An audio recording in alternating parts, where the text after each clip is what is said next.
नीचे इधर देखो, पीछे देखो, पीछे देखो बाबू, इधर देखो भाई, इधर इधर।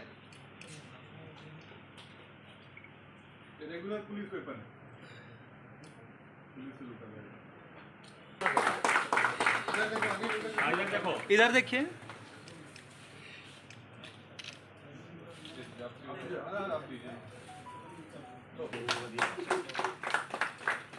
हम लोग अभी इमीडिएट रात 50,000 रुपीज़ उनको दे रहे हैं, बाद में फिर गेट मोर मनी।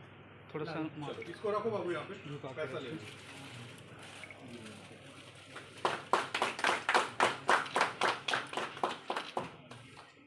घोषित राशि होती है तो तत्काल इनको दी जाती है, परंतु अभी राशि घोषित नहीं है। ये हम लोगों ने अपने तरफ से 50,000। यार कितना बड़ा। देखिए, आज अनिल भुइया उर्फ अनिल रिखियासन द्वारा आत्मसमर्पण किया है। झारखंड सरकार की जो प्रभावशाली आत्मसमर्पण नीति है उसी से प्रभावित होकर के आज इनके द्वारा आत्मसमर्पण किया गया है। इनके ऊपर हजारीबाग जिला में करीब 12 से अधिक कांड दर्ज है।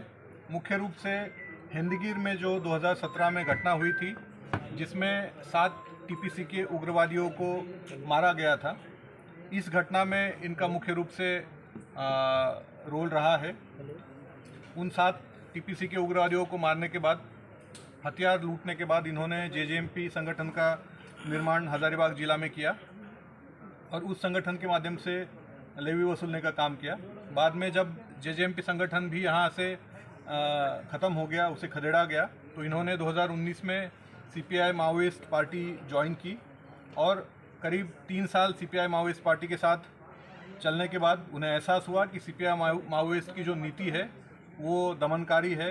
उसमें जो पैसा वसूली होता है लेवी के नाम पे, वो निजी स्वार्थ के लिए नक्सली नेता अपने पास रख लेते हैं। समाज की लंबी चौड़ी बातें करती है, लेकिन समाज के लिए कुछ भी फायदे वाला काम उनके द्वारा नहीं किया जाता है, बल्कि विध्वंसकारी काम ही नक्सलियों द्वारा किया जाता है। वहाँ आर्थिक रूप से, शारीरिक रूप से, मानसिक रूप से संगठन के सदस्यों का शोषण किया जाता है। उसी से तंग आकर के, परेशान होकर के अनिल भुइया ने आज पुलिस के सामने, उपायुक्त हजारीबाग के सामने आत्मसमर्पण किया है। उन्होंने आत्मसमर्पण करने के साथ साथ पुलिस से लूटा हुआ एक 303 राइफल भी आज यहाँ पे समर्पित किया है। हम लोगों ने इन्हें इमीडिएट आर्थिक सहयोग के रूप में 50,000 रुपये राशि दिया है। इसके अलावा जो आत्मसमर्पण नीति के तहत कई सारे लाभ इनको मिलने हैं, जिसमें 3 लाख रुपए के तक इनको पैसा मिलेगा कैश में। इसके अलावा इनके बच्चों का स्कूलिंग सरकार की तरफ से कराया जाएगा। 4 डिसमिल ज़मीन इनको घर बनाने के लिए मिलेगी। मुख्यमंत्री कन्यादान योजना के तहत इनकी अगर बेटी है तो बेटी की शादी के लिए आर्थिक सहयोग राज्य सरकार द्वारा किया जाएगा। काफ़ी अच्छी हमारी आत्मसमर्पण नीति है।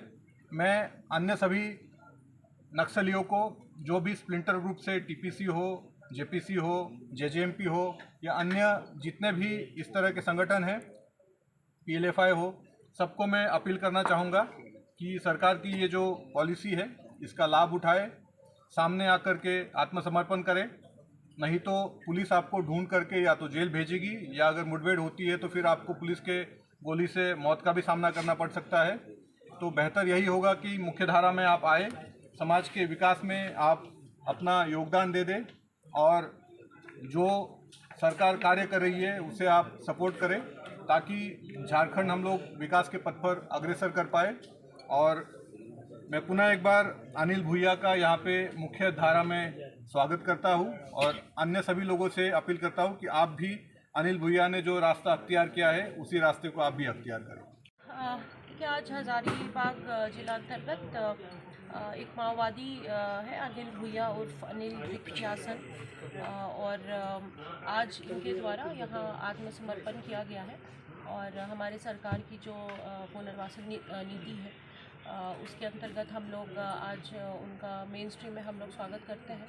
और जो भी उनके द्वारा जो भी चीज़ें समर्पित की गई हैं और जो उनका जो उनको पैकेज मिलना है वो सारी चीज़ें हम लोग सुनिश्चित करेंगे। सरकार की तरफ से उनके आगे के जीवन के लिए भी बहुत सारी चीज़ें डिफ़ाइन की गई हैं सरकार की जो पॉलिसी है उसके अंतर्गत, और हम लोग जिले स्तर से वो जितनी भी चीज़ें उनको प्रदान करनी है, जो भी लाभ है, जो भी अन्य सुविधाएं हैं, वो हम लोग प्रदान करेंगे। और मेरा बाकी लोगों से भी अनुरोध है जो भी इस नक्सलवाद में जुड़े हैं कि जो सरकार की नीति है उसके अंतर्गत आप लोग नक्सलवाद छोड़कर मेन स्ट्रीम में आना सुनिश्चित करिए ताकि आपका जीवन आगे बेहतर हो सके। Thank you sir.